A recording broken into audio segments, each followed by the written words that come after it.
Hi friends, நம்ம இன்றைக்கி என்ன பார்க்க போகிறோன்னா ஒரியோ பிஸ்கெட்டை வச்சு எப்படி கேக் செய்கிறதுங்கிறத பார்க்க போகிறோம். வாங்க வீடியோக்குள்ள போகலாம்.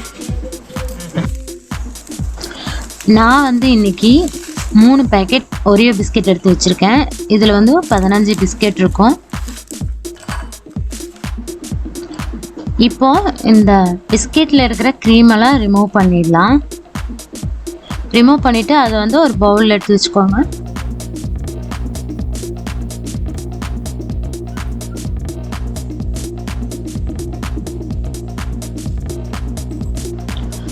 அதுக்கப்புறமா ஒரியோ பிஸ்கெட்ஸ் எல்லாத்தையுமே சின்ன சின்னதாக உடச்சி வச்சுக்கோங்க.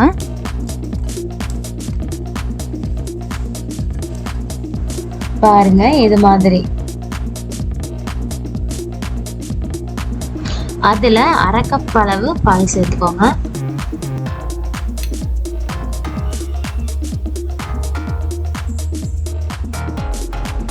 நான் காய்ச்சி ஆற வச்ச பால் சேர்த்துருக்கேன்.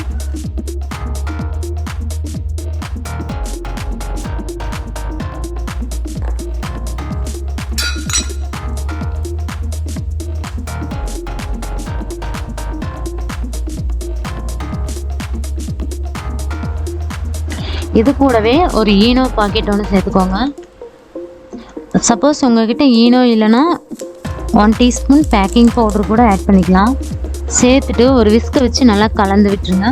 கட்டிகள் இல்லாமல் நல்லா கலந்து விட்டுக்கோங்க.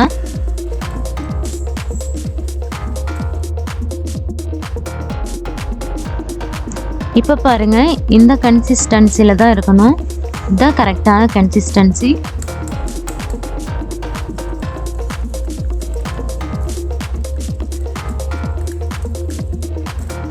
நான் இன்னைக்கு டிஃபன் பாக்ஸில் தான் கேக் செய்ய போகிறேன்.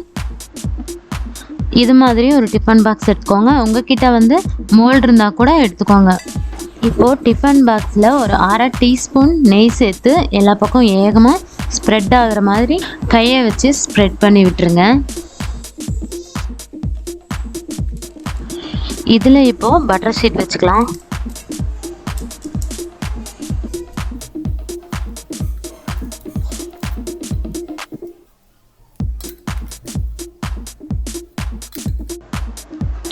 இப்போது மிக்ஸ் பண்ணி வச்சுருக்கிற கேக் மாவை இதில் சேர்த்துடலாம்.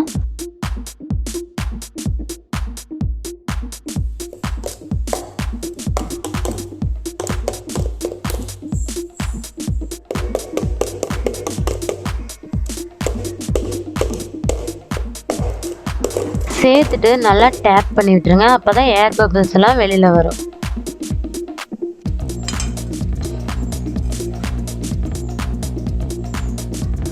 இப்போது கேக் பேக் பண்ணுறதுக்கு இது போல் ஒரு கடாயை எடுத்துக்கோங்க. அதில் ஒரு ஸ்டாண்டு வச்சுக்கோங்க. இப்போ கேக் டின்னர் உள்ள சேர்த்துடலாம்.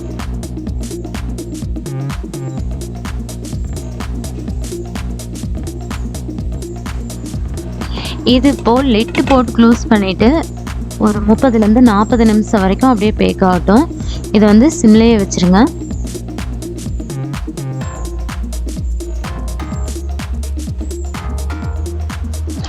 இப்போது 40 நிமிஷம் ஆயிடுச்சு. கேக் நல்லா வெந்து வந்திருக்கு. இப்போது இது போல் ஒரு நைஃபோ அல்லது டூத் பிக் ஏதாவது வச்சு இந்த மாதிரி செக் பண்ணி பாருங்கள். இதில் கொஞ்சம் கூட ஒட்டவே இல்லை. இப்போ கேக் சூப்பராக வெந்துருச்சு. இது இப்போ வெளியில் எடுத்துடலாம். கேக் ஒரு கொஞ்ச நேரம் அப்படியே இருக்கட்டும், நல்லா ஆறி வரட்டும். அதுக்குள்ளே நம்ம சாக்லேட் சிரப் ரெடி பண்ணிட்டு வந்துடலாம். நான் 2 பேக்கெட் சாக்லேட் எடுத்திருக்கேன். அதை இப்போது டபுள் பாயில் பண்ணிட்டு வந்துடலாம்.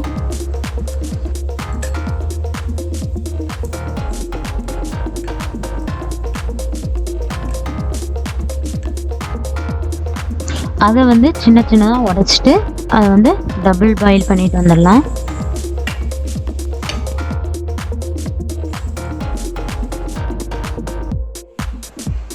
இப்போது சாக்லேட் சிரப்பும் ரெடி ஆயிடுச்சு. நம்ம இப்போ க்ரீம் ரெடி பண்ணிட்டு வந்துடலாம். இப்போது ஒரியோ க்ரீம் இருக்கு இல்லையா, அதில் 3 டேபிள் ஸ்பூன் பட்டர் சேர்த்துக்கோங்க. பட்டர் சேர்த்துட்டு விஸ்க் வச்சு நல்லா கலந்து விட்டுக்கோங்க. இது வந்து கொஞ்சம் ஸ்டிக்கியாக வரும், அது வரைக்கும் வந்து பீட் பண்ணிக்கோங்க. சப்போஸ் உங்ககிட்ட பீட்டர் இருந்துச்சுன்னா அதில் கூட பீட் பண்ணி எடுத்துக்கலாம். பாருங்கள், க்ரீம் வந்து கரெக்டான கன்சிஸ்டன்சிக்கு வந்துடுச்சு. இதுதான் கரெக்டான கன்சிஸ்டன்சி. இப்போ நம்ம கேக்கை வந்து கட் பண்ணிட்டு வந்துடலாம். இப்போது ஒரு நைஃப் வச்சு ஓரங்களெல்லாம் எடுத்து விட்டுட்டு கேக்கை டிமோல்ட் பண்ணிடலாம்.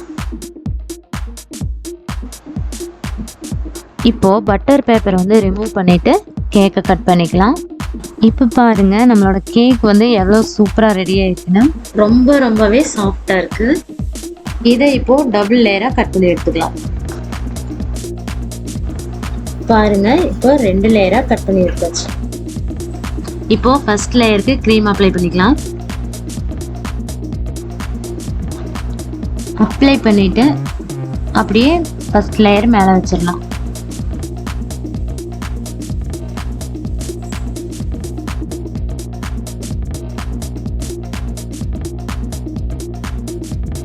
இப்போது இது மாதிரி ஒரு பைப்பிங் பேக் எடுத்துக்கோங்க. அதை வந்து கட் பண்ணிவிட்டு நாசில் போட்டுக்கோங்க. அதுக்கப்புறமா க்ரீம் உள்ள போட்டுக்கலாம். மறுபடியும் கொஞ்சம் கேக் க்ரீம் வந்து அப்ளை பண்ணிவிட்டு அதுக்கு மேலே வந்து நம்ம ரெடி பண்ணி வச்சுருந்த சாக்லேட் சிரப்பை வந்து இதில் சேர்த்துக்கலாம்.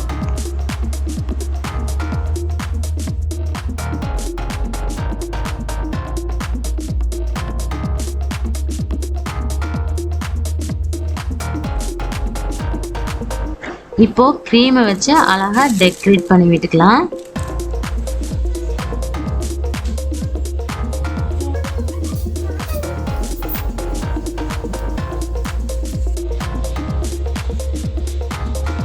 இப்போ பாருங்க ஃப்ரெண்ட்ஸ், கேக் வந்து சூப்பராக ரெடி ஆயிடுச்சு. ரொம்பவே சாஃப்டான சூப்பரான கேக் ரெடி ஆயிடுச்சு. ட்ரை பண்ணி பார்த்துட்டு எப்படி இருக்குன்னு கமெண்ட் பண்ணுங்கள், ஷேர் பண்ணுங்கள், சப்ஸ்கிரைப் பண்ணுங்கள்.